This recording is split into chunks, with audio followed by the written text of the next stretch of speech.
জুবিন গাৰ্গ অৰ্থাৎ জুবিন দা কোন আছিলে এয়া সকলোৱে আমি অনুধাৱন কৰিব পাৰিছোঁ। কিন্তু আচৰিত লাগিলে সেই মুখাগ্নি কৰা ল'ৰাকেইটাৰ ভিতৰত এটা ল'ৰা কথা জানে, যিটো ল'ৰাক জুবিন দাই নতুন জীৱন দিলে। কাৰণ সেই ল'ৰাটো আছিলে চাহ জনগোষ্ঠীৰ ল'ৰা, আৰু সেই ল'ৰাটোক জুবিন দাই গুৱাহাটীলৈ লৈ আনিছিলে এদিন। আৰু সেই ল'ৰাটোৰ নাম আছিলে অৰুণ চাচনি। আৰু অৰুণ চাচনিক জুবিন দাই কাহিলীপাৰা ঘৰটোত পৰিয়ালৰ লগত একেলগে ৰাখিছিলে।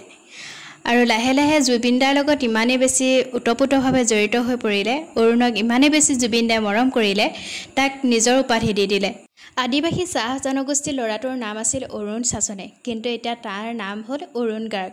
ভাবি চাওকচোন, জুবিন দাৰ অন্তৰখন কিমান বেছি বহল হ'ব লাগিব। আৰু সেই অৰুণ গাৰ্গে আজি জুবিন দাৰ মুখাগ্নি কৰিলে। সঁচাকৈ আচলতে আমি এনেকুৱা এজন মানুহ হেৰুৱাইছোঁ, যিজন মানুহ নহয়, আমাৰ কাৰণে ভগৱান হয়। গতিকে সেই ভগৱানজনক হেৰুৱাই আমি অলপ হ'লেও সেই মানুহজনৰ কাৰণে হতাশ হৈ অলপ সময়ৰ কাৰণে সেই মানুহজনৰ বিষয়ে ভাবি চোৱাটো বহুত বেছি জৰুৰী। গতিকে তেওঁ সন্মানখিনি সোনকালে পাব লাগে।